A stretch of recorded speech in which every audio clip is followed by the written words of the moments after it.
അൽഹംദുലില്ലാഹി റബ്ബിൽ ആലമീൻ വസ്സലാത്തു വസ്സലാമു അലാ നബിയിനാ മുഹമ്മദ് വഅലാ ആലിഹി വഅസ്ഹാബിഹി വഅത്ബാഇഹി ബിഇഹ്സാനിൻ ഇലാ യൗമിദ്ദീൻ. അമ്മാ ബഅദ്. ഖാല الإمام المجدد شيخ الإسلام محمد بن عبد الوهاب رحمه الله باب قول ما شاء الله وشئت. കിതാബ് തൗഹീദിലെ 44-ാമത്തെ ബാബാണ്. തൗഹീദിന് എതിരായിട്ടുള്ള വാക്കുകളെ കുറിച്ചാണ് കഴിഞ്ഞ അധ്യായങ്ങളിലൊക്കെ പറഞ്ഞുകൊണ്ടിരിക്കുന്നത്. ഈ അധ്യായത്തിൽ അതുപോലെയുള്ളൊരു വാക്കിനെ കുറിച്ചാണ്, ഒരു വാചകത്തെക്കുറിച്ചാണ് ഷെയ്ഖുൽ ഇസ്ലാം പറയുന്നത്. ഖൗലു മാ ഷാ അല്ലാഹു വശിഅത. മാ ഷാ അല്ലാഹു വശിഅത എന്ന് പറയുന്നതുമായി ബന്ധപ്പെട്ട അധ്യായം. എന്താണ് മാ ഷാ അല്ലാഹു വശിഅത എന്ന് പറഞ്ഞാൽ? അള്ളാഹു എന്താണോ ഉദ്ദേശിച്ചത് അതോടൊപ്പം താങ്കളും എന്താണോ ഉദ്ദേശിച്ചത് അത് നടക്കും എന്നർത്ഥം. ഈ പ്രയോഗം രണ്ട് ഉദ്ദേശത്തിൽ ഒരാൾക്ക് പറയാൻ പറ്റും. ഒന്ന്, വാവ് എന്നുള്ള ഹർഫ്, അതിന് രണ്ട് അർത്ഥങ്ങളുണ്ട്. ഒന്ന് മുസാവാത്ത്. മുസാവാത്ത് എന്നാണ് പൂർണ്ണമായും രണ്ടുപേരും തുല്യരാണ് എന്ന വിശ്വാസം. അള്ളാഹുവും താങ്കളും രണ്ടുപേരുടെയും ഉദ്ദേശം ഒരുപോലെ ഫലിക്കും. അഥവാ അള്ളാഹുവിന്റെ ഉദ്ദേശവും താങ്കളുടെ ഉദ്ദേശവും പകുതി പകുതിയാണ് എന്ന് വിശ്വസിച്ചുകൊണ്ടാണ് ഒരാൾ പറയുന്നതെങ്കിൽ അത് ശിർക്കുൻ അക്ബറാണ്, ഇസ്ലാമിൽ നിന്ന് പുറത്താകും. എന്നാൽ അധികം ആളുകളും അങ്ങനെയുള്ള അർത്ഥം ഉദ്ദേശിക്കാറില്ല. നേരെ മറിച്ച് അള്ളാഹുവിന്റെ ഉദ്ദേശം കഴിഞ്ഞിട്ട് നബി സല്ലല്ലാഹു അലൈഹി വസല്ലമയുടെ ഉദ്ദേശം, താങ്കളുടെ ഉദ്ദേശം കൂടി ഫലിക്കണം, അതുകൂടി ഉണ്ടെങ്കിലേ ഈ കാര്യം നടക്കുകയുള്ളൂ എന്ന വിശ്വാസത്തിലാണ് പറയുന്നതെങ്കിൽ മുഷാറക്കത്ത് എന്ന് പറയും. അപ്പോൾ വാവ് ഈ രണ്ടർത്ഥത്തിൽ ഉപയോഗിക്കും. ഒന്ന് മുസാവാത്ത്, രണ്ടാമത്തേത് മുഷാറക്കത്ത്. അപ്പൊ അള്ളാഹുവിന്റെ ഉദ്ദേശത്തിൽ താങ്കളുടെ ഉദ്ദേശത്തിനും ഒരു പങ്കുണ്ട്. ഒരു കാര്യം നടക്കുന്നതിൽ അള്ളാഹു അവന്റെ മശീഅത്ത് മാത്രമാണ് അത് സംഭവിക്കാൻ വഴിവെക്കുന്നത്. മറ്റൊരാളുടെയും ഉദ്ദേശത്തിന് അതിൽ യാതൊരു സ്വാധീനവുമില്ല എന്നതാണ് നമ്മുടെ വിശ്വാസം. നേരെ മറിച്ച് അള്ളാഹു ഉദ്ദേശിച്ചത് താങ്കൾ കൂടി ഉദ്ദേശിച്ചാലേ നടക്കുകയുള്ളൂ എന്ന് ആ ഒരു മുഷാറക്കത്ത്, പങ്ക് എന്നുള്ള അർത്ഥത്തിലാണ് പറഞ്ഞതെങ്കിൽ അത് ശിർക്കുൻ അസ്ഗറാണ്. ഈ അധ്യായത്തിൽ ഇദ്ദേഹം കൊടുത്തിട്ടുള്ള ഹദീസ് അൻ ഖുതൈലത റളിയല്ലാഹു അൻഹ, ഖുതൈല അൽ ജുഹനിയ എന്ന് പറയുന്ന സ്വഹാബി സ്ത്രീ, അവർ പറയുന്നു, അന്ന യഹൂദിയൻ അത നബിയ സല്ലല്ലാഹു അലൈഹി വസല്ലം ഫഖാൽ. നബി സല്ലല്ലാഹു അലൈഹി വസല്ലമയുടെ അടുക്കൽ ഒരു യഹൂദി വന്നിട്ട് പറഞ്ഞു, ഇന്നക്കും തുശ്രികൂൻ, നിങ്ങൾ ശിർക്ക് ചെയ്യുന്നുണ്ട്. തഖൂലൂന മാ ഷാ അല്ലാഹു വശിഅത, അല്ലാഹുവും നബിയും ഉദ്ദേശിച്ചത് എന്ന് നിങ്ങൾ പ്രയോഗിക്കാറുണ്ട്, അങ്ങനെ പറയാറുണ്ട്. അതുപോലെ തന്നെ വത്തഖൂലൂന വൽ കഅബ, കഅബയാണ് സത്യം എന്ന് നിങ്ങൾ പറയാറുണ്ട്. ഇത് രണ്ടും ശിർക്കാണ് എന്ന് യഹൂദി ഒന്ന് പറഞ്ഞു. അപ്പോ ഈ പറയുന്ന യഹൂദിയുടെ ഉദ്ദേശം എന്താണ്? നബി സല്ലല്ലാഹു അലൈഹി വസല്ലമയെ കുറ്റം പറയുക, മുസ്ലിമീങ്ങളെ കുറ്റപ്പെടുത്തുക, പരിഹസിക്കുക എന്നുള്ളതാണ്. ആത്മാർത്ഥമായിട്ടല്ല പറയുന്നത്. കാരണം ആത്മാർത്ഥമായിട്ടാണെങ്കിൽ അവർ ശിർക്ക് ചെയ്യാതിരിക്കണം. അവർ വ്യക്തമായ ശിർക്ക് ചെയ്യുന്നവരാണ്. ഇതിനേക്കാൾ വലിയ ശിർക്ക് അവർ ചെയ്യുന്നുണ്ട്. അപ്പോ ഇസ്ലാമിൽ സംശയം ഉണ്ടാക്കാൻ വേണ്ടി, മുസ്ലിമീങ്ങളുടെ മനസ്സിലൊരു ശക്കുണ്ടാക്കാൻ വേണ്ടിയാണ് യഹൂദി ഇങ്ങനെ പറയുന്നത്.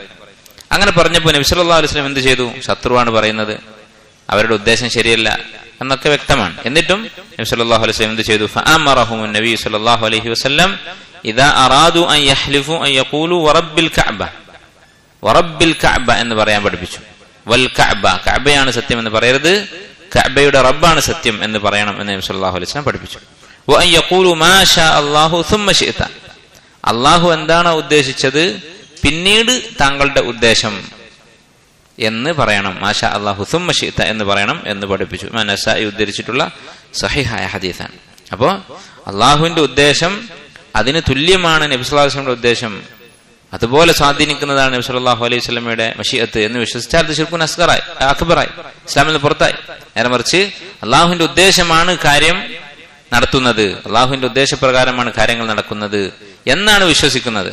പക്ഷേ ഈ വാവ് കൂട്ടിയിട്ട് നബി സല്ലല്ലാഹു അലൈഹി വസല്ലമയുടെ ഉദ്ദേശത്തിനും ഒരു സ്ഥാനമുണ്ട് എന്ന് കണക്കാക്കി വാവ് ഉപയോഗിച്ച് അതും കൂട്ടി പറഞ്ഞാൽ അത് ശിർക്കുൻ അസ്ഗറായി. നേരെ മറിച്ച് പറയേണ്ടത് അള്ളാഹുവിന്റെ ഉദ്ദേശം മാത്രമാണ്. മാ ഷാ അല്ലാഹു സുമ്മ ശിഅത, പിന്നീട് താങ്കളുടെ ഉദ്ദേശം. താങ്കളുടെ ഉദ്ദേശം എന്നുള്ളത് അള്ളാഹുവിന്റെ ഉദ്ദേശത്തിന് താഴെയാണ്. അള്ളാഹു ഉദ്ദേശിച്ചാലേ താങ്കളുടെ ഉദ്ദേശം നടക്കുകയുള്ളൂ എന്ന വിശ്വാസത്തോടെയാണ് പറയുന്നതെങ്കിൽ അത് ജായിസാണ് എന്ന് നബി സല്ലല്ലാഹു അലൈഹി വസല്ലം പഠിപ്പിച്ചു കൊടുത്തു. വലഹു അയ്ളൻ, അതുപോലെ തന്നെ ഇമാം നസായി തന്നെ ഉദ്ധരിച്ചിട്ടുള്ള മറ്റൊരു ഹദീസ്. അപ്പോൾ ഈ കഴിഞ്ഞ ഹദീസിൽ നിന്ന് മനസ്സിലാക്കാവുന്ന മറ്റൊരു കാര്യം എന്താണ്? ശത്രുക്കളാണ് പറയുന്നതെങ്കിലും ഹക്ക് നമ്മൾ സ്വീകരിക്കും. അൽ ഹിക്മത്തു ളാല്ലത്തുൽ മുഅ്മിൻ എന്നൊരു ഹദീസിൽ വന്നിട്ടുണ്ട്. ഹിക്മത്ത്, ഇൽമ് എന്ന് പറയുന്നത് ളാല്ലത്തുൽ മുഅ്മിൻ, ഒരു മുഅ്മിന്റെ കളഞ്ഞുപോയ വസ്തുവാണ്. കളഞ്ഞുപോയത് എവിടെ കിട്ടിയാലും നമ്മൾ എടുക്കുമല്ലോ, അതുപോലെയാണ് ഇൽമ്. ഇതിന്റെ അർത്ഥം എന്തല്ല? ഇൽമ് അന്വേഷിച്ച് കാഫിറുകളുടെയോ അല്ലെങ്കിൽ ഫാസിഖുകളുടെയോ അടുത്ത് പോകണം എന്നല്ല എന്റെ അർത്ഥം. നേരെ മറിച്ച് യാദൃശ്ചികമായി ഒരു കാഫിർ നമ്മോട് സംസാരിച്ചു, ഒരു ഹക്ക് പറഞ്ഞു, അങ്ങനെ പറഞ്ഞു തന്നാൽ അത് സ്വീകരിക്കൽ നിർബന്ധമാണ്. ഹക്കാണെന്ന് നമുക്ക് മനസ്സിലായാൽ അത് സ്വീകരിക്കൽ നിർബന്ധമാണ്. അബൂ ഹുറൈറ റളിയല്ലാഹുവിന്റെ അടുക്കൽ ഇബ്ലീസ് വന്നിട്ട് പഠിപ്പിച്ചു കൊടുത്തതാണ് ആയത്തുൽ കുർസി ഓതാൻ. ഉറങ്ങുന്ന സമയത്ത് ആയത്തുൽ കുർസി ഓതണം എന്നുള്ള കാര്യം ഇബ്ലീസാണ് പഠിപ്പിച്ചത്. ആ കഥ നിങ്ങൾക്കറിയാം. ഇബ്ലീസ് മനുഷ്യന്റെ രൂപത്തിൽ വരികയും മോഷ്ടിക്കുകയും ചെയ്തു. അങ്ങനെ പിടിച്ചപ്പോ രക്ഷപ്പെടാൻ വേണ്ടി എന്ത് ചെയ്തു? എനിക്കൊരു ഇൽമു പറഞ്ഞു തരാമെന്ന് പറഞ്ഞിട്ട് ആയത്തുൽ കുർസി കിടക്കുന്ന സമയത്ത് ഓതിയാൽ അള്ളാഹുവിന്റെ അടുത്ത് നിന്ന് ഒരു സംരക്ഷകൻ എന്റെ അടുക്കൽ ഉണ്ടാകും നേരം വെളുക്കുന്നത് വരെ എന്ന് പറഞ്ഞു കൊടുത്തു. പിന്നെ നബി സല്ലല്ലാഹു അലൈഹി വസല്ലം എന്താണ് പറഞ്ഞത്? വിവരം അറിഞ്ഞപ്പോ സദഖക വഹുവ കദൂബ്, അവൻ മഹാകള്ളനാണ്, പക്ഷെ ഈ പറഞ്ഞത് സത്യമാണ്. അതുപോലെ ആയിരിക്കണം, ഹക്ക് ആയിരിക്കണം ഒരു മുഅ്മിൻ അന്വേഷിക്കുന്നത്. അത് എവിടെ നിന്ന് കേട്ടാലും സ്വീകരിക്കൽ നിർബന്ധമാണ്. ഈ സംഭവത്തിൽ നിന്ന് അത് മനസ്സിലാക്കാം. വലഹു അയ്ദൻ, നസാഇ തന്നെ ഉദ്ധരിക്കുന്ന മറ്റൊരു ഹദീസ്, അൻ ഇബ്നു അബ്ബാസ് റളിയല്ലാഹു അൻഹുമാ, ഇബ്നു അബ്ബാസ് റളിയല്ലാഹു അൻഹു പറഞ്ഞു, അന്ന റജുലൻ ഖാല ലിന്നബി സ്വല്ലല്ലാഹു അലൈഹി വസല്ലം മാ ഷാ അല്ലാഹു വശിഅ. ഇതുപോലെ ഒരു വ്യക്തി നബി സല്ലല്ലാഹു അലൈഹി വസല്ലമയോട് പറഞ്ഞു, മാ ഷാ അല്ലാഹു വശിഅ, അല്ലാഹുവിന്റെ ഉദ്ദേശം താങ്കളുടെയും ഉദ്ദേശം. ഫഖാല, നബി സല്ലല്ലാഹു അലൈഹി വസല്ലം പറഞ്ഞു, അജഅൽതനി ലില്ലാഹി നിദ്ദ, എന്നെ നീ അല്ലാഹുവിന് തുല്യനാക്കിയോ? അല്ലാഹുവിന് തുല്യനാക്കുക എന്ന് പറഞ്ഞാൽ വാക്കിൽ മാത്രമാണ് തുല്യനാക്കിയിട്ടുള്ളത്. വാവ് എന്ന് പറഞ്ഞാൽ തുല്യത കാണിക്കുന്ന ഒരു ഹർഫാണ്. യഥാർത്ഥത്തിൽ മനസ്സിൽ ഉദ്ദേശിക്കുന്നില്ല. അള്ളാഹുവിന്റെ ഉദ്ദേശം പോലെയാണ് നബി സല്ലല്ലാഹു അലൈഹി വസല്ലമയുടെ ഉദ്ദേശം എന്ന് വാക്കിൽ മനസ്സിൽ ഉദ്ദേശിക്കുന്നില്ല. അള്ളാഹുവിന്റെ ഉദ്ദേശം പ്രകാരമാണ് കാര്യങ്ങൾ നടക്കുക. പക്ഷേ സംസാരത്തിൽ വാവ് ഉപയോഗിച്ച് പറഞ്ഞു. അപ്പോഴത്തേക്ക് നബി സല്ലല്ലാഹു അലൈഹി വസല്ലം പറഞ്ഞു, അജഅൽതനി ലില്ലാഹി നിദ്ദ, എന്നെ നീ അള്ളാഹുവിന് തുല്യനാക്കിയോ? ഖുൽ മാ ഷാ അല്ലാഹു വഹ്ദഹു, അള്ളാഹു ഉദ്ദേശിച്ചാൽ എന്ന് മാത്രം നീ പറയുക, അല്ലെങ്കിൽ അള്ളാഹു മാത്രം ഉദ്ദേശിച്ചാൽ എന്ന് നീ പറഞ്ഞുകൊള്ളുക. അപ്പൊ നേരത്തെ പറഞ്ഞത് മാഷാ അല്ലാഹു സുമ്മ ശിഅത എന്ന് പറയാനെ പഠിപ്പിച്ചു കൊടുത്ത. ഇവിടെ മാഷാ അല്ലാഹു വഹ്ദഹു, അള്ളാഹു ഉദ്ദേശിച്ചത് മാത്രം എന്ന് പറയാൻ പഠിപ്പിച്ചു. അപ്പൊ ഇത് രണ്ടും തമ്മിൽ വൈരുദ്ധ്യമുണ്ടോ? വൈരുദ്ധ്യമില്ല. നേരെ മറിച്ച് മാഷാ അല്ലാഹു സുമ്മ ശിഅത എന്ന് പറയൽ ജായിസാണ്, അനുവദനീയമാണ്. പക്ഷെ അഫ്ളൽ എന്താണ്? മാഷാ അല്ലാഹു വഹ്ദഹു, അള്ളാഹുവിന്റെ ഉദ്ദേശം മാത്രം എന്ന് പറയലാണ് ഏറ്റവും നല്ലത്. വലിബ്നു മാജ അൻ തുഫൈലി അഖി ആയിഷ റളിയല്ലാഹു അൻഹാ ലി ഉമ്മിഹ, ആയിഷ റളിയല്ലാഹു അൻഹയുടെ സഹോദരനായ തുഫൈൽ റളിയല്ലാഹു അൻഹു അദ്ദേഹത്തിൽ നിന്ന് ഇമാം ഇബ്നു മാജ ഉദ്ധരിച്ച ഹദീസ്, ഖാല, അദ്ദേഹം പറഞ്ഞു, റഅയ്തു കഅന്നി അതൈതു അലാ നഫരിൻ മിനൽ യഹൂദ്, ഞാൻ ഒരു സംഘം യഹൂദികളുടെ അടുത്ത് പോയതുപോലെ ഞാൻ കണ്ടു എന്ന് പറഞ്ഞാൽ സ്വപ്നം കണ്ടതിനെ കുറിച്ചാണ് പറയുന്നത്. അപ്പൊ സ്വപ്നത്തിൽ ഒരു സംഘം യഹൂദികളുടെ അടുത്തുകൂടി നടന്നു പോകുന്നതായിട്ട് ഇദ്ദേഹം കണ്ടു. അപ്പൊ സ്വപ്നം എന്ന് പറയുന്നത് ചില സമയത്ത് അല്ലാഹു സുബ്ഹാനഹു വ തആല ഒരു മനുഷ്യന് ചില കാര്യങ്ങൾ വെളിപ്പെടുത്തി കൊടുക്കാൻ ഉപയോഗിക്കുന്ന ഒരു മാർഗമാണ്. അത് നമുക്ക് സത്യപ്പെടുത്തി അതിന്റെ അടിസ്ഥാനത്തിൽ ദീനിൽ അഹ്കാമുകൾ ഉണ്ടാക്കാൻ പാടില്ല. പക്ഷേ ചിലപ്പോൾ അല്ലാഹു സുബ്ഹാനഹു വ തആല എന്ത് ചെയ്യും? ഇൽഹാമായിക്കൊണ്ട് ചില കാര്യങ്ങളിൽ അല്ലാഹു സുബ്ഹാനഹു വ തആല ചില അറിവുകൾ ചില ആളുകൾക്ക് അവനിഷ്ടപ്പെടുന്നവർക്ക് സ്വപ്നത്തിലൂടെ അറിയിച്ചു കൊടുക്കും. നബി സല്ലല്ലാഹു അലൈഹി വസല്ലം പറഞ്ഞതായി സഹീഹായ ഹദീസിൽ കാണാം, സ്വപ്നം നുബുവത്തിന്റെ 46 അംശങ്ങളിൽ ഒന്നാണ്. നുബുവത്തിന്റെ വഹയിന്റെ 1/46 സ്വപ്നം എന്ന് പറയുന്നത്. എന്താണ് അതുകൊണ്ട് ഉദ്ദേശിക്കുന്നത്? ഹദീസുകൾ വിശദീകരിക്കുന്ന ശാരീഹ്യങ്ങളായിട്ടുള്ള പണ്ഡിതന്മാർ പറയുന്നത്, നബി സല്ലല്ലാഹു അലൈഹി വസല്ലമക്ക് വഹി കിട്ടിയപ്പോ ജിബ്രീൽ അലൈഹിസ്സലാം വഹിയുമായി വരുന്നതിന് മുമ്പ് 6 മാസം സ്വപ്നം കാണുകയായിരുന്നു പതിവ്. എന്തെങ്കിലും സ്വപ്നം കാണും, അത് അതുപോലെ സംഭവിക്കും. ഇതായിരുന്നു വഹയിന്റെ തുടക്കം. 6 മാസം അത് തുടർന്നു. അതിനുശേഷമാണ് പിന്നെ ജിബ്രീൽ അലൈഹിസ്സലാം വരികയും ഇഖ്റ ബിസ്മി റബ്ബിക്കല്ലദീ ഖലഖ് എന്ന ആയത്തുകൾ ഓതി കൊടുക്കുകയും ചെയ്യുന്നത്. അപ്പൊ 23 വർഷം നുബുവത്തുണ്ടായി, വഹി ഇറങ്ങിക്കൊണ്ടിരുന്നു. അപ്പൊ 23 എത്ര 6 മാസമുണ്ട്? 23 വർഷത്തിൽ 46 മാസങ്ങളുണ്ട്. അതാണ് ഉദ്ദേശിച്ചത് എന്നാണ് ശാരീഹ്യങ്ങൾ പറഞ്ഞത്. അതല്ലാതെ എന്തല്ല, ഒരു നബിയുടെ 46 വിലയുണ്ട് സ്വപ്നം കാണുന്ന ഒരാൾക്ക് എന്നല്ല. അല്ലെങ്കിൽ ഒരു സ്വപ്നം കണ്ടാൽ ആ സ്വപ്നത്തിന് ഖുർആനിലെ ഒരു ആയത്തിന്റെ 46 ഭാഗം വാല്യൂ ഉണ്ട് എന്നല്ല. വഹയുമായി യാതൊരു താരതമ്യവുമില്ല ഒരു സ്വപ്നത്തിന്. നേരെ മറിച്ച് നബി സല്ലല്ലാഹു അലൈഹി വസല്ലമക്ക് ഇങ്ങനെ ഉണ്ടായിട്ടുണ്ട് എന്ന് മാത്രമാണ് അതുകൊണ്ട് ഉദ്ദേശിക്കുന്നത്. ചിലപ്പോൾ സ്വപ്നം ശരിയായിരിക്കും, ചിലപ്പോൾ തെറ്റായിരിക്കും, നമുക്ക് പ്രതീക്ഷിക്കാം. ഇമാം അഹ്മദ് റഹിമഹുല്ല അദ്ദേഹത്തെ കുറിച്ച് നല്ലൊരു സ്വപ്നം ഒരാൾ കണ്ടു. എന്നിട്ട് അദ്ദേഹത്തോട് ഒന്ന് പറഞ്ഞു. അദ്ദേഹം പറഞ്ഞു, അർറുയ തസുറുൽ മുഅ്മിന വലാ യഗുറുഹു, സ്വപ്നം ഒരു മുഅ്മിനെ സന്തോഷിപ്പിക്കും പക്ഷേ വഞ്ചിക്കുകയില്ല. അദ്ദേഹത്തിന്റെ ഫിഖ്ഹാണ് അതിൽ നിന്ന് മനസ്സിലാക്കാൻ പറ്റുന്നത്. എന്താണ് സ്വപ്നം കണ്ട് ഞാൻ വലിയ ഇമാമാണ് അല്ലെങ്കിൽ സ്വർഗത്തിൽ പോകുന്നതായിട്ട് അങ്ങനെ എന്തെങ്കിലുമൊക്കെ സ്വപ്നം കണ്ടിട്ടുണ്ടാവും. എന്താണ് എന്നറിയില്ല. ഏതായിരുന്നാലും നല്ല സ്വപ്നം കണ്ടപ്പോൾ അദ്ദേഹം പറഞ്ഞത് അതിൽ വഞ്ചിതരാകരുത്, അത് ശരിയാണ് എന്ന് വിശ്വസിച്ച് അങ്ങനെ ഞാൻ രക്ഷപ്പെട്ടു എന്ന് വിശ്വസിച്ച് ദീനിന്റെ കാര്യങ്ങളിൽ അലംഭാവം തസാഹുൽ കാണിച്ചാൽ എന്ത് സംഭവിക്കും? ചിലപ്പോ വഞ്ചിതനാകും. അത് നരകത്തിലേക്കുള്ള വഴിയായിരിക്കും, ശൈത്താനായിരിക്കും ചിലപ്പോ അത് കാണിച്ചത്. തസുറുഹു, സന്തോഷമുണ്ടാക്കാം, നമുക്ക് സന്തോഷിക്കാം, ഇത് ഖൈറായിരിക്കുമെന്ന് പ്രതീക്ഷിക്കാമെന്ന് മാത്രം. അപ്പൊ തുഫൈൽ റളിയല്ലാഹു അൻഹു സ്വപ്നം കണ്ടു. എന്താണ്? യഹൂദികളുടെ അടുത്ത് പോകുന്നതായിട്ട്. ഫഖുൽതു, ഞാൻ പറഞ്ഞു, ഇന്നക്കും അൻതുമുൽ ഖൗം ലൗലാ അന്നക്കും തഖൂലൂന ഉസൈറുൻ ഇബ്നുല്ലാഹ്, നിങ്ങൾ വലിയ ആളുകളാണ്, നല്ല ഒരു ഖൗമാണ്. തുഫൈൽ റളിയല്ലാഹു അൻഹു യഹൂദികളോട് പറയാണ്, നിങ്ങൾ വളരെ നല്ല ആൾക്കാരാണ്, ഒരു കാര്യം ഇല്ലായിരുന്നെങ്കിൽ ലൗലാ അന്നക്കും തഖൂലൂന ഉസൈറുൻ ഇബ്നുല്ലാഹ്, ഉസൈർ അള്ളാഹുവിന്റെ മകനാണ് എന്ന് നിങ്ങൾ പറയുന്നില്ലായിരുന്നെങ്കിൽ നിങ്ങൾ വളരെ നല്ല ആളുകളായിരുന്നു എന്ന് അദ്ദേഹം പറഞ്ഞു.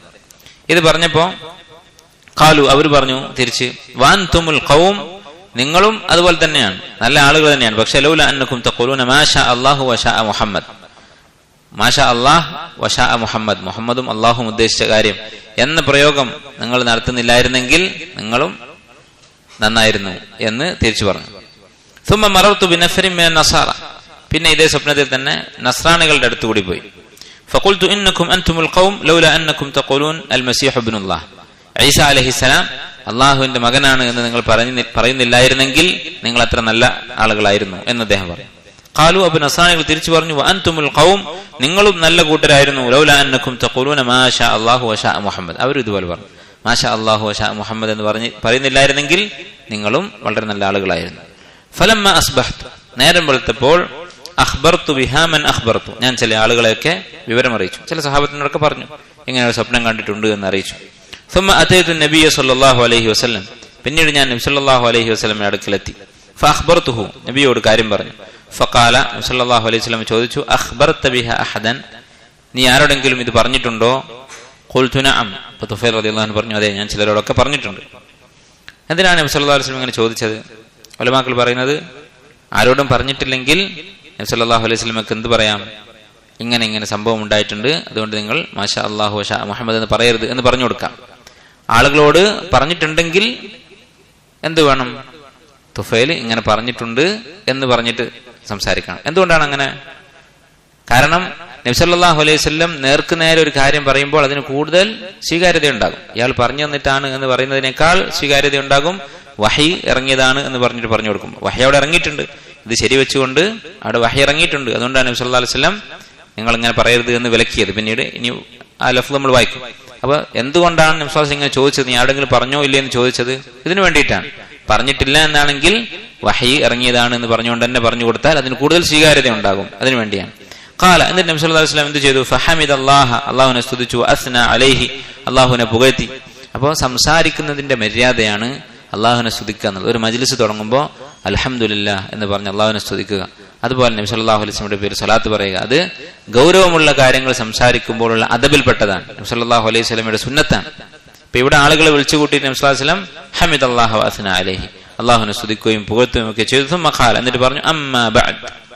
അമ്മാ ബഅദ് എന്ന് പറഞ്ഞാൽ ഒരു പ്രഭാഷണത്തിന്റെ സംസാരത്തിന്റെ ഒക്കെ ആമുഖം കഴിഞ്ഞ് വിഷയത്തിലേക്ക് കടക്കുമ്പോൾ ഉപയോഗിക്കുന്ന വാക്കാണ് അമ്മാ ബഅദ്. അതിന്റെ അർത്ഥം എന്താണ്? കഴിഞ്ഞു പോയ ആ കാര്യം, ഇത്രയും ഞാൻ പറഞ്ഞത് ആമുഖമാണ്, അതിനുശേഷം പറയാൻ പോകുന്ന കാര്യം ഇതാ ഇന്നതാണ് എന്നാണ് അതിന്റെ അർത്ഥം. ഫഇന്ന തുഫൈലൻ റഅ റുയ, തുഫൈൽ ഒരു സ്വപ്നം കണ്ടിട്ടുണ്ട്. അഖ്ബറ ബിഹാ മൻ അഖ്ബറ മിൻകും, നിങ്ങൾ ചിലരോടൊക്കെ അത് പറഞ്ഞിട്ടുണ്ട്.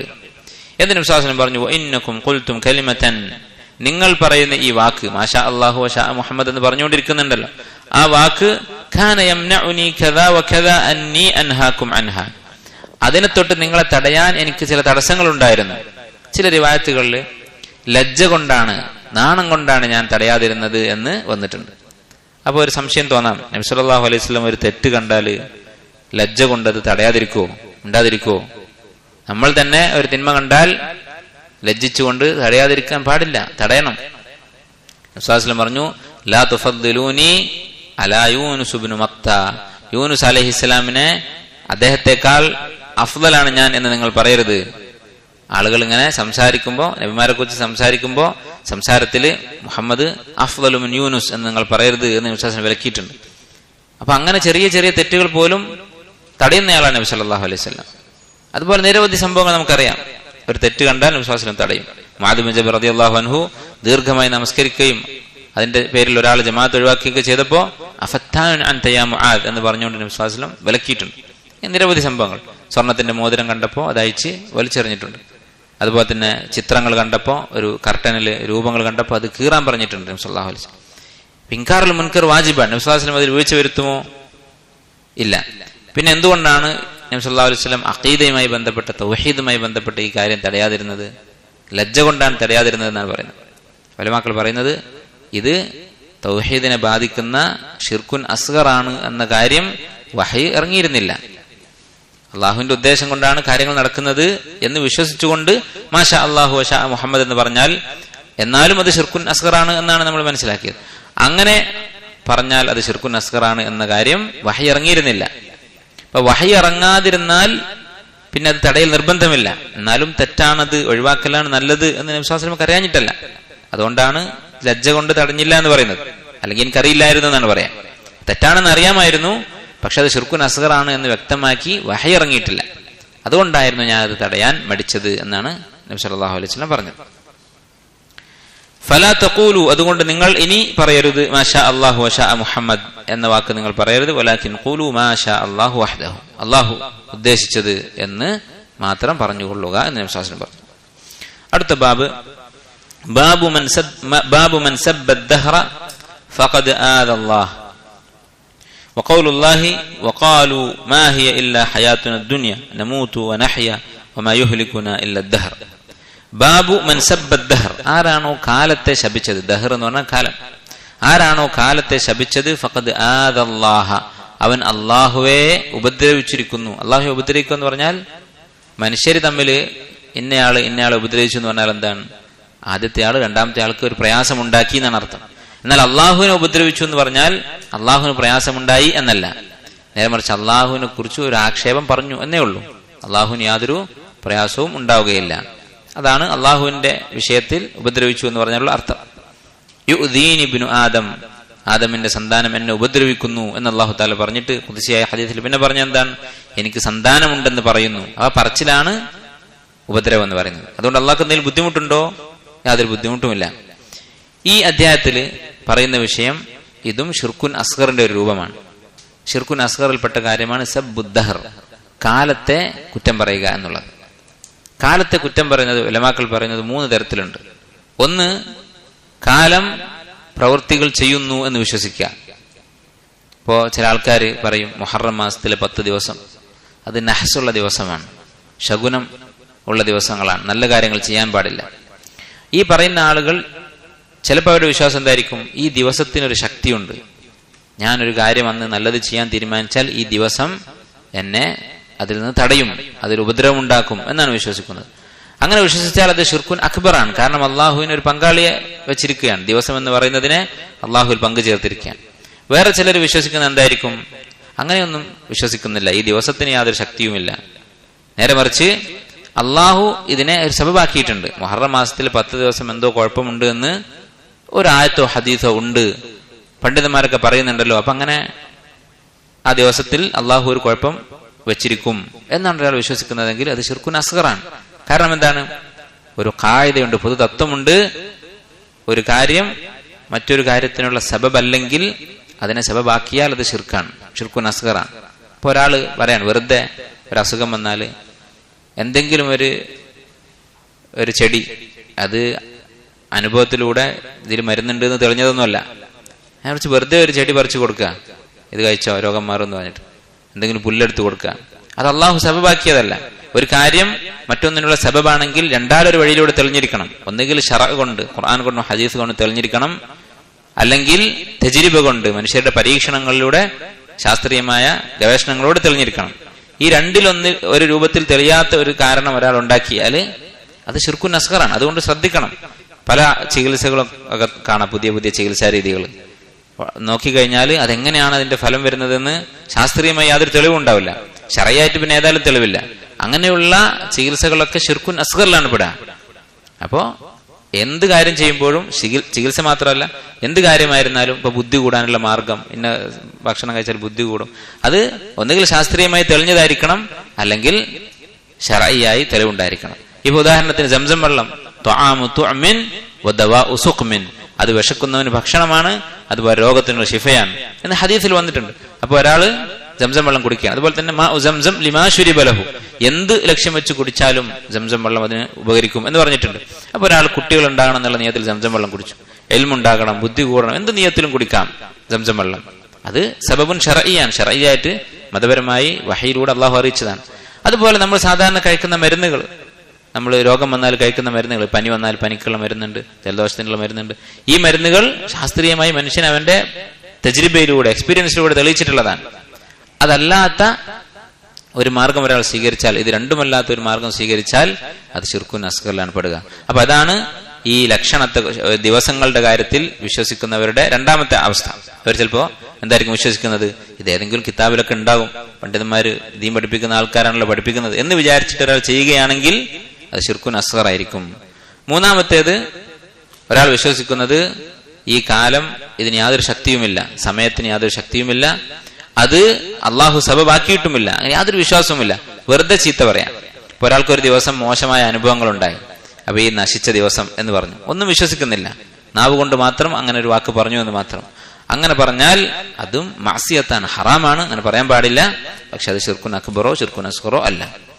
ഇനി ഇതിന് ദലീലായിക്കൊണ്ട് ഇദ്ദേഹം കൊടുത്തിട്ടുള്ളത് ആയത്താണ്. വഖാലു മാ ഹിയ ഇല്ലാ ഹയാത്തുന ദുനിയ, കാഫിറുകൾ പറയും ഞങ്ങളുടെ ജീവിതം എന്ന് പറഞ്ഞാൽ ദുനിയാവ് മാത്രമാണ്. നമൂതു വനഹയ, നമ്മൾ മരിക്കും, അതുവരെ ജീവിക്കും. വമാ യുഹ്ലികുന ഇല്ല ദഹർ, കാലമാണ് നമ്മെ നശിപ്പിക്കുന്നത്. മുശ്രിക്കുകളിൽപ്പെട്ട ഒരു വിഭാഗം, ദഹരിയൂൻ എന്ന് പറയപ്പെടുന്ന കാഫിറുകൾപ്പെട്ട ഒരു വിഭാഗം, അവരുടെ വാദമായിരുന്നു. അവർ ചെറിയൊരു ന്യൂനപക്ഷമാണ് അറബികൾക്കിടയിൽ. അവരുടെ വിശ്വാസമായിരുന്നു, അവർ വിശ്വസിക്കുന്നത് ഒരു സൃഷ്ടാവില്ല, നേരെ മറിച്ച് കാലമാണ് പ്രവൃത്തികൾ ചെയ്യുന്നത്, ദിവസങ്ങളാണ് പ്രവൃത്തികൾ ചെയ്യുന്നത് എന്ന ഒരു വിശ്വാസം അവർക്കുണ്ടായിരുന്നു. അപ്പോൾ കാലത്തിലേക്ക് പ്രവൃത്തികൾ ചേർത്തി പറയുക എന്നുള്ളത്, അതാണ് കാലത്തെ ചീത്ത പറയുന്നതിന്റെ അടിസ്ഥാനം. ആ വിശ്വാസം കൊണ്ടാണ് ചീത്ത പറയുന്നത്. അതുകൊണ്ടാണ് ഈ ആയത്ത് ഇവിടെ കൊടുത്തിട്ടുള്ളത്. വഫി സഹീഹ്, സഹീഹായ ഹദീസില് അബൂ ഹുറൈറ റളിയല്ലാഹു അൻഹു പറയുന്നു, അൻ നബി സല്ലല്ലാഹു അലൈഹി വസല്ലം ഖാല ഖാല അല്ലാഹു തആല പറയുന്നു, യുദീനി ഇബ്നു ആദം, ആദമിന്റെ സന്താനം മനുഷ്യൻ എന്നെ ഉപദ്രവിക്കുന്നു. ഉപദ്രവിക്കുക എന്ന് പറഞ്ഞാൽ നമ്മൾ പറഞ്ഞു യതനഖസുനി, എന്നെ ആക്ഷേപിക്കുന്നു എന്നാണ് അർത്ഥം. അല്ലാതെ ഉപദ്രവം അല്ലാഹുവിലേക്ക് എത്തുന്നു എന്നല്ല. ഇന്നക്കും ലൻ തൻഫഊനി, നിങ്ങൾ ആരും എനിക്ക് യാതൊരു ഉപകാരവും ചെയ്യാൻ പോകുന്നില്ല. ഇന്നക്കും ലൻ തബ്ലുഗു നഫ്ഇ, നിങ്ങൾക്കാർക്കും എനിക്കൊരു ഉപകാരവും ചെയ്തു തരാൻ സാധിക്കുകയില്ല. വലൻ തബ്ലുഗു ദുർരി, എന്നെ ഉപദ്രവിക്കാനും നിങ്ങൾക്കാർക്കും സാധിക്കുകയില്ല എന്ന് ഖുദ്സിയായ ഹദീസിൽ അല്ലാഹു തആല പറഞ്ഞിട്ടുള്ളതാണ്. എന്നിട്ട് എന്താണ് ഈ ഉപദ്രവം? യസുബ്ബുദ്ദഹ്റ, അവൻ മനുഷ്യൻ കാലത്തെ ചീത്ത പറയുന്നു. വഅനദ്ദഹ്ർ, ഞാനാകുന്നു കാലം. വഖല്ലിബുൽ ലൈല വന്നഹാർ, രാവും പകലും മാറ്റിമറിക്കുന്നത് ഞാനാകുന്നു. അപ്പൊ ചില ആളുകൾക്ക് ഒരു തെറ്റിദ്ധാരണ ഉണ്ടായിട്ടുണ്ട്. ഈ ഹദീസിന്റെ അടിസ്ഥാനത്തിൽ ചില മുൻഗാമികൾ തന്നെ അള്ളാഹുവിന്റെ അസ്മാഇൽ അദ്ദഹർ എന്നൊരു പേര് ചിലർ ഉൾപ്പെടുത്തിയിട്ടുണ്ട്. കാലം, അള്ളാഹു പറഞ്ഞല്ലോ ഞാനാണ് കാലം, അപ്പൊ അള്ളാഹുവിന്റെ ഒരു നാമമാണ് കാലം. അത് ശരിയല്ല. കാരണം ഇവിടെ എന്താണ് അതുകൊണ്ട് ഉദ്ദേശമെന്ന് അള്ളാഹു താല തന്നെ പറയുന്നുണ്ട്. വഖല്ലിബുൽ ലൈല വന്നഹാർ, ഞാനാണ് രാവും പകലും മാറ്റിമറിക്കുന്നത്. അപ്പൊ കാലത്തിന്റെ സൃഷ്ടാവ് അള്ളാഹുവാണ്. അല്ലെ, ദിവസങ്ങൾ ഉണ്ടാവുക എന്നുള്ളത് അതിൽ മറ്റാർക്കും പങ്കില്ല. ഇന്ന് ഞായറാഴ്ചയായി എന്നുള്ളത് അള്ളാഹുവിന്റെ തീരുമാനമാണ്. അതാണ് ഇവിടെ ഉദ്ദേശിച്ചത്. അള്ളാഹുവിന്റെ ഒരു ഫിഅലാണ് കാലം എന്ന് പറയുന്നത്. അപ്പൊ കാലത്തെ കുറ്റം പറഞ്ഞാൽ അള്ളാഹുവിന്റെ ഒരു ഫിഅലിനെയാണ് കുറ്റം പറഞ്ഞിരിക്കുന്നത്. അതാണ് ഇവിടെ ഉദ്ദേശിക്കുന്നത്.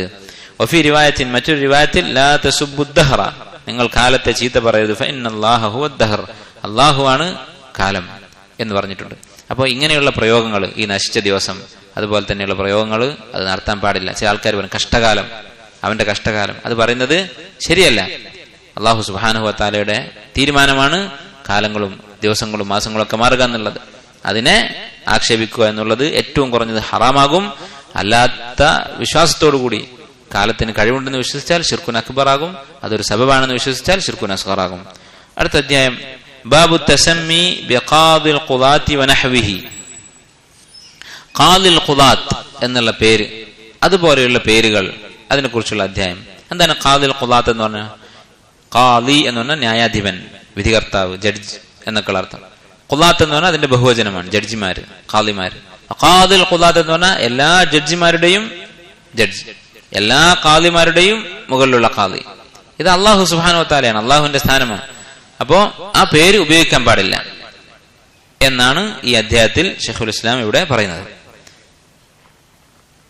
മുമ്പ് കാലത്തൊക്കെ പല ഇസ്ലാമിക രാജ്യങ്ങളിലും ഇങ്ങനെ ഒരു പോസ്റ്റ് ഉണ്ടായിരുന്നു. രാജ്യത്തെ ഏറ്റവും വലിയ ന്യായാധിപന് ഖാദിൽ ഖുദാത്ത് എന്ന് പറയാം. ഇപ്പൊ ഹാഫിദ് ഇബ്നു ഹജർ റഹിമഹുല്ലാ, അദ്ദേഹം അറിയപ്പെടുന്നത് ഖാദി ഖുദാത്ത് മിസ്ർ, മിസ്റിലെ ഏറ്റവും വലിയ ഖാദിയായിരുന്നു അദ്ദേഹം. അപ്പൊ അദ്ദേഹത്തിന്റെ സ്ഥാനപ്പേര് അതാണ്, ഖാദി ഖുദാത്ത് മിസ്ർ. അങ്ങനെ ഇസ്ലാമിക രാജ്യങ്ങളിലൊക്കെ ഇങ്ങനെ ഉണ്ടായിരുന്നു. എന്നാൽ സൗദി ഭരണകൂടം വന്നതിന് ശേഷം ഇപ്പൊ നിലവിലിരിക്കുന്ന മൂന്നാമത്തെ ആലു സൗദ്, 3 കുടുംബങ്ങൾ, ആലു സൗദിൽപ്പെട്ട 3 കുടുംബങ്ങൾ സൗദി അറേബ്യ ഭരിച്ചിട്ടുണ്ട്. അതിൽ മൂന്നാമത്തേതാണ് ഇപ്പോഴുള്ള രാജാവിന്റെ ഉപ്പയായ Abdul Aziz ibn Abdulrahman bin Faisal Al Saud റഹിമഹുല്ലാ. അദ്ദേഹം സ്ഥാപിച്ച ഈ ആലു സൗദ് ഭരണകൂടം അവർ ഭരണത്തിൽ വന്നപ്പോൾ ഇങ്ങനെ ചർച്ചയുണ്ടായി, രാജ്യത്ത് കോടതികൾ ഉണ്ടാക്കണം, അപ്പൊ ഏറ്റവും വലിയ ജഡ്ജിക്ക് എന്താണ് പേരിടുക എന്നുള്ള ചർച്ചയുണ്ടായി. അപ്പോൾ അവിടുത്തെ പണ്ഡിതന്മാര് ഈ ഖാദി ഖുദാത്ത് എന്നതാണ് സാധാരണ മുസ്ലിം രാജ്യങ്ങൾ പ്രചാരത്തിലുള്ള പേര്, അത് അവർ മാറ്റിയിട്ട് റഈസുൽ ഖുദാത്ത് എന്നാക്കിയിട്ടുണ്ട്. ഇപ്പോഴും അവിടുത്തെ ഏറ്റവും വലിയ ജഡ്ജി, സുപ്രീം കോടതി, അവിടുത്തെ ഏറ്റവും ഉന്നതമായ കോടതിയിലെ ജഡ്ജി അറിയപ്പെടുന്നത് റഈസു മജ്ലിസിൽ ഖളാഇൽ അഅല എന്നാണ്. ഖാദി ഖുദാത്ത് എന്ന പേര് അവർ ഒഴിവാക്കിയിട്ടുണ്ട്. അത് ശിർക്കിന്റെ ചെറിയൊരു അംശം അതിലുണ്ട് എന്നുള്ളത് കൊണ്ടാണ്. ഒരു പക്ഷേ ഇബ്നു അബ്ദുൽ വഹാബ് റഹിമഹുല്ലാഹു തആല ഈ അധ്യായം കൊടുത്തത് ഈ ഉദ്ദേശത്തിലായിരിക്കും. കാരണം അദ്ദേഹം കിതാബ് എഴുതുമ്പോൾ എല്ലാ രാജ്യങ്ങളിലും ഈ സമ്പ്രദായമുണ്ട് ഖാദി ഖുദാത്ത് എന്ന് പറയുന്നത്. ഫി സഹീഹായി വന്നിട്ടുള്ള ഹദീസ് അൻ അബീ ഹുറൈറ റളിയല്ലാഹു അൻഹു അൻ നബി സല്ലല്ലാഹു അലൈഹി വസല്ലം ഖാൽ ഇന്ന അഖ്ന അസ്മിൻ ഇൻദല്ലാഹ്, അല്ലാഹുവിന്റെ അടുക്കൽ ഏറ്റവും മ്ലേച്ഛമായ പേര്, ഏറ്റവും മോശപ്പെട്ട പേരെന്ന് പറയുന്നത് റജുലുൻ യുസമ്മ മലിക്കൽ അംലാക്, രാജാക്കന്മാരുടെ രാജാവ് എന്ന് ഒരാൾ സ്വയം പേര് വിളിക്കുക. അതാണ് അല്ലാഹുവിന്റെ അടുക്കൽ ഏറ്റവും മോശപ്പെട്ട പേര്. ലാ മാലിക ഇല്ലല്ലാഹ്, അല്ലാഹു അല്ലാതെ ഒരു യജമാനനും ഇല്ല. എന്താണ് ഉദ്ദേശിക്കുന്നത്? ഇങ്ങനെയുള്ള ചില പേരുകൾ ഉണ്ടാവും ചില നാട്ടിലൊക്കെ, ഏറ്റവും വലിയ രാജാവ്, സർവാധിപതി, ഇങ്ങനെയൊക്കെയുള്ള പേരുകൾ ഉണ്ടാകും. അതാണ് അല്ലാഹുവിന് ഏറ്റവും വെറുപ്പുള്ള പേര്. അതിൽപ്പെട്ടതാണ് ഖാദിൽ ഖുദാത്ത് എന്നുള്ളത്, എല്ലാ ഖാദിമാരുടെയും നേതാവായ ഖാദി. ഇത് ഒരാൾ ഇതിന്റെ അർത്ഥം വിശ്വസിച്ചുകൊണ്ടാണ് പേരിടുന്നതെങ്കിൽ, അള്ളാഹുവിന് പുറമെ ഒരു അധികാരിയുണ്ട് എന്ന് വിശ്വസിച്ചുകൊണ്ടാണെങ്കിൽ ശിർക്കുൻ അക്ബറാണ്. പക്ഷെ സാധാരണ മുസ്ലിമായ ഒരാൾ, മുസ്ലിം പേരുള്ള ഒരാൾ പോലും അങ്ങനെ പേര് ഇടാൻ സാധ്യതയില്ല വിശ്വാസത്തോടു കൂടി. നേരെ മറിച്ച് അതുകൊണ്ട് ഉദ്ദേശിക്കുന്നത് എന്താണ്? ദുനിയാവിലെ ഏറ്റവും വലിയ ഖാദി എന്നാണ് ഉദ്ദേശിക്കുന്നത്. അങ്ങനെയാണെങ്കിൽ പോലും അത് ശിർക്കുൻ അസ്ഗറാണ്, ചെറിയ ശിർക്കാണ്, ലഫ്ള് കൊണ്ടുള്ള, നാവ് കൊണ്ടുള്ള ഷിർക്കാണ്. ഷിർക്കുൻ ലഫ്ളി അല്ലെങ്കിൽ ഷിർക്കുൻ അസ്ഗർ ആണ് ഈ കാര്യം. അപ്പൊ ഇസ്ലാം എത്രമാത്രം തൗഹീദിന് പ്രാധാന്യം കൊടുത്തിരിക്കുന്നത് മനസ്സിലാക്കാൻ പറ്റും. ഒരു വാക്കുകൊണ്ട് പോലും തൗഹീദിന് ഒരു കളങ്കം വരാൻ പാടില്ല. ഖാല സുഫിയാൻ അസ്സൗരി റഹിമഹുല്ലാ പറഞ്ഞു, മിസ്ലു ഷാഹാൻ ഷാഹ്, ഫാരിസി ഭാഷയിലുള്ള ഒരു വാക്കാണ് ഷാഹാൻ ഷാ. അത് ആയിരിക്കാം ചിലപ്പോൾ നമ്മുടെ നാട്ടില് ഷഹൻ ഷാ എന്നൊക്കെ പറഞ്ഞിട്ടൊരു പേരുണ്ട്, അത് ഇതിന്റെ ഒരു രൂപം മാറിയതായിരിക്കാം.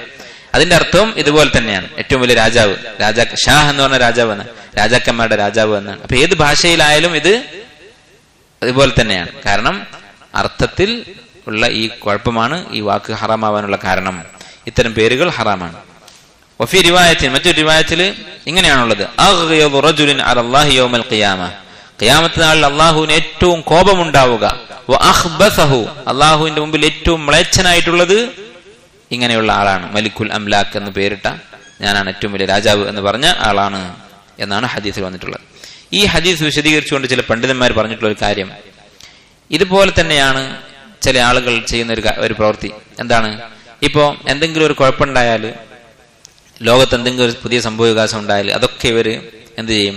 ചില ശക്തികളിലേക്ക് ചേർത്തി പറയും, ഇന്ന ആളുകളാണ് ലോകം നിയന്ത്രിച്ചുകൊണ്ടിരിക്കുന്നത്, ഇന്ന രാജ്യമാണ് ലോകം നിയന്ത്രിക്കുന്നത്, അവരുടെ പ്രവൃത്തിയാണിത്. ഈ കോൺസ്പിറസി തിയറിയുമായിട്ട്, ഗൂഢാലോചന തിയറികളുമായിട്ട് നടക്കുന്ന ആളുകൾ അവര് ഇങ്ങനെയുള്ള സ്വഭാവം കാണിക്കും. എന്തൊരു സംഭവം ഉണ്ടായാലും അത് ഏതെങ്കിലും ഒരു പ്രത്യേക കക്ഷിയിലേക്ക്, ഏതെങ്കിലും ഒരു പാർട്ടിയിലേക്ക്, അല്ലെങ്കിൽ ഏതെങ്കിലും ഒരു രഹസ്യ സംഘടനയിലേക്ക് ചേർത്തി പറയും, അവരാണ് എല്ലാം നിയന്ത്രിക്കുന്നത്. അങ്ങനെ ലോകം മുഴുവൻ നിയന്ത്രിക്കാൻ ആരുമില്ല, അത് അള്ളാഹു സുബ്ഹാനഹു വ തആലയാണ്. അള്ളാഹുവാണ് ലോകം നിയന്ത്രിക്കുന്നത്.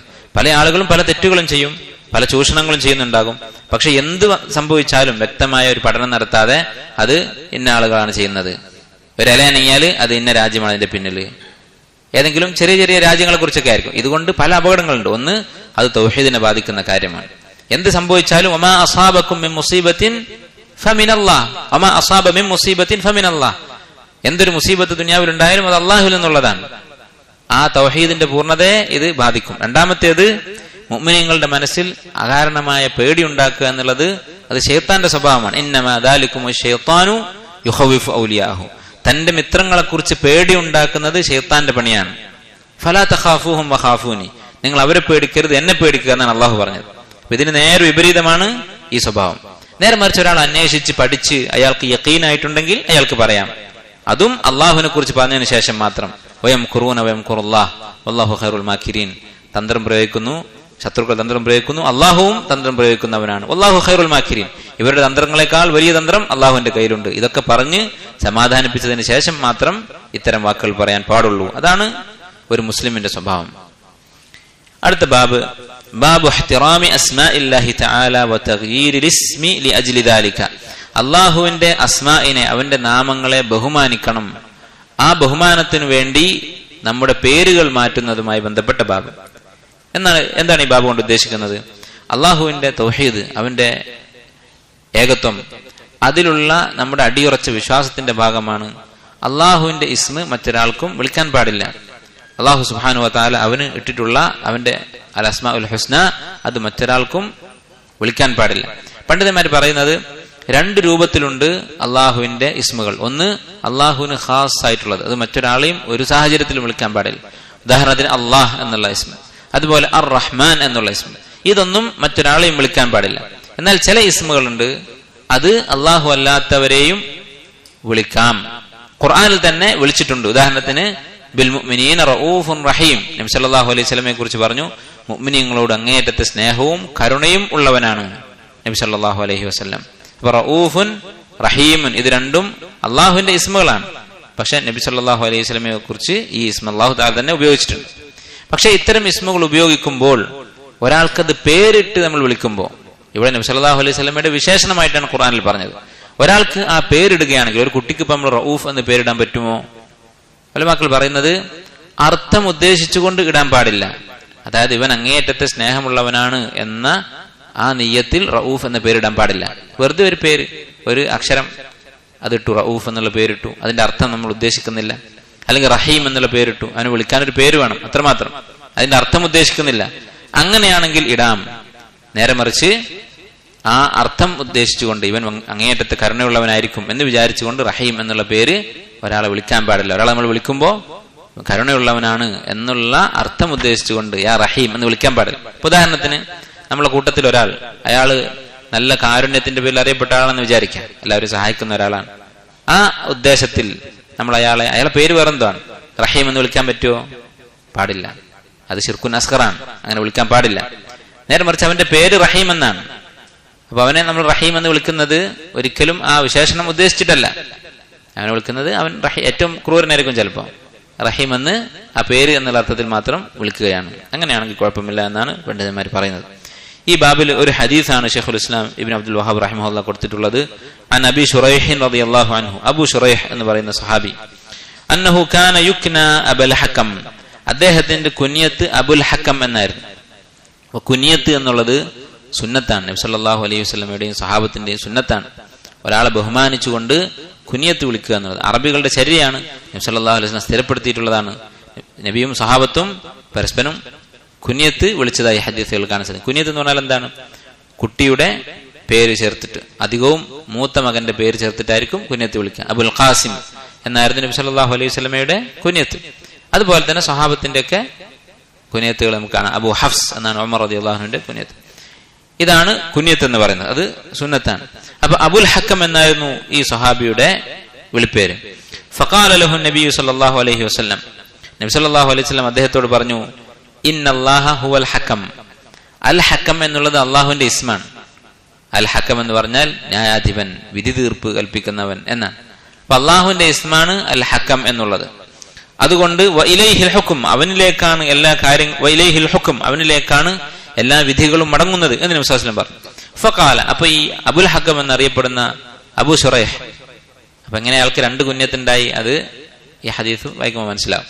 അദ്ദേഹം പറഞ്ഞു, ഇന്ന ഖൗമി ഇദ ഇഖ്തലഫു ഫീ ഷൈഇൻ അതൗനി ഫഹകംതു ബൈനഹും, എന്റെ ഖൗമ്, എന്റെ കബീലക്കാര്, കുടുംബക്കാര്, അവർക്ക് എന്തെങ്കിലും വിഷയത്തിൽ പരസ്പരം തർക്കമുണ്ടായാൽ എന്റെ അടുത്ത് വരും. ഫഹക്കംതു ബൈനഹും, എന്നിട്ട് ഞാൻ അവർക്കിടയിൽ വിധിച്ചു കഴിഞ്ഞാൽ ഫറദിയ കിലൽ ഫരീഖൈൻ, രണ്ടു വിഭാഗവും തൃപ്തിപ്പെടും. അപ്പൊ എന്റെ കാര്യത്തിൽ എല്ലാവർക്കും തൃപ്തിയാണ്, സർവസമ്മതനായ ഒരാളാണ് എന്നർത്ഥം. അതുകൊണ്ടാണ് അബുൽ ഹക്കം എന്ന് അറിയപ്പെടുന്നത്. ഫഖാല, അപ്പൊ നബി സല്ലല്ലാഹു അലൈഹി വസല്ലം പറഞ്ഞു, നോക്കൂ നിങ്ങൾ, നബി സല്ലല്ലാഹു അലൈഹി വസല്ലം ഒരാളെ തിരുത്തുന്ന രീതി. മാ അഹ്സന ഹാദാ, എന്ത് നല്ല കാര്യമാണിത്. ഇദ്ദേഹം ഇവിടെ ചെയ്തിട്ടുള്ളത് ഒരു തെറ്റാണ്. അബുൽ ഹക്കം എന്ന കുനിയത്ത് സ്വീകരിച്ചത് തെറ്റാണ്. അള്ളാഹുവിന്റെ ഇസ്മായത് കൊണ്ട് അത് ശിർക്കുൻ അസ്ഗറാണ്. അപ്പൊ അത് തിരുത്തുമ്പോൾ നബി സല്ലല്ലാഹു അലൈഹി വസല്ലം പറയാണ്, നിങ്ങൾ ആൾക്കാർക്കിടയിൽ വിധി പറയുക എന്നുള്ളത്, തർക്കങ്ങൾ പരിഹരിക്കുക, സുലഹ് ഉണ്ടാക്കുക എന്നൊക്കെ പറയുന്നത് വളരെ നല്ല കാര്യമാണ്. ഫമാ ലക മിനൽ വലദ്, നിനക്ക് മക്കളുണ്ടോ, എത്ര മക്കളുണ്ട് എന്ന് ചോദിച്ചു. ഖുൽതു ശുറൈഹുൻ വ മുസ്ലിമുൻ വ അബ്ദുല്ലാഹ്, 3 ആൺകുട്ടികളുണ്ട്. ശുറൈഹ്, മുസ്ലിം, അബ്ദുല്ലാഹ് എന്നാണ് അവരുടെ പേര്. ഖാല ഫമൻ അക്ബറുഹും, അതിൽ മുതിർന്നതാരാണ്, ഏറ്റവും മൂത്ത കുട്ടി ആരാണ്? ഖുൽതു ശുറൈഹ്, ഞാൻ പറഞ്ഞു ശുറൈഹാൻ. ഖാല ഫഅൻത അബൂ ശുറൈഹ്, എന്നാൽ നീ അബൂ ശുറൈഹാൻ, അബുൽ ഹക്കം അല്ല എന്ന് പറഞ്ഞുകൊണ്ട് നബി സല്ലല്ലാഹു അലൈഹി വസല്ലം പേര് തിരുത്തി. ഇമാം അബൂ ദാവൂദ് റഹിമഹുല്ലാഹ് ഉദ്ധരിച്ചിട്ടുള്ള ഹദീസാണ്. അപ്പൊ അള്ളാഹുവിന്റെ അസ്മാ, അത് ഒരാൾ പേരായിട്ട് ഇടുക എന്നുള്ളത്, അതുപോലെ തന്നെ അത് പാടില്ലാത്ത പേരുകൾ, നമുക്ക് ഇടാൻ പാടില്ലാത്ത പേരുകൾ, അർ റഹ്മാൻ, അതുപോലെ തന്നെ അള്ളാഹ്, ഇങ്ങനെയുള്ള പേരുകൾ ഇടാൻ പാടില്ല. അതുപോലെ തന്നെ ഈ രൂപത്തിൽ ഇപ്പൊ അബുൽ ഹക്കം എന്നിട്ടാല് അള്ളാഹു ആണ് അൽ ഹക്കം എന്ന് പറയുന്നത്. അപ്പൊ അൽ ഹക്കമിന്റെ ഉപ്പ എന്നാണ് അതിന്റെ അർത്ഥം വരിക. അപ്പൊ അള്ളാഹുവിന്റെ ഇസ്മുകളെ ബാധിക്കുന്ന രീതിയിൽ എന്തെങ്കിലും ഒരു മോശമായ അർത്ഥമുള്ള പേര്, അതുപോലെ അള്ളാഹു അല്ലാത്തവരുടെ അടിമ എന്ന് തോന്നിപ്പിക്കുന്ന ആ അർത്ഥത്തിലുള്ള പേരുകൾ, അബ്ദു അന്നബി എന്നുള്ള പേരൊക്കെ ഇടുന്ന ആൾക്കാരുണ്ട്, അബ്ദുൻ നബി എന്ന് പേരിടുന്ന ആൾക്കാരുണ്ട്. ഇങ്ങനെയുള്ള തൗഹീദിനെ ബാധിക്കുന്ന ഇസ്മുകൾ, പേരുകൾ ഒരാൾ ഇട്ടിട്ടുണ്ടെങ്കിൽ ആ പേര് മാറ്റുക എന്നുള്ളത് അത് തൗഹീദിന്റെ ഭാഗമാണ്. പേര് അത് മാറ്റിക്കൊള്ളണം എന്നാണ് ഈ അധ്യായത്തിൽ നിന്ന് മനസ്സിലാക്കാൻ സാധിക്കുന്നത്. ഇൻഷാ അല്ലാഹ് അടുത്ത ബാബുകൾ നമുക്ക് അടുത്ത ക്ലാസ്സിൽ വായിക്കാം. വല്ലാഹു തആല അഅലം വസല്ലല്ലാഹു വസല്ലം അലാ അബ്ദിഹി വറസൂലിഹി നബിയിന മുഹമ്മദിൻ വഅലാ ആലിഹി വഅസ്ഹാബിഹി അജ്മഈൻ വൽഹംദുലില്ലാഹി റബ്ബിൽ ആലമീൻ.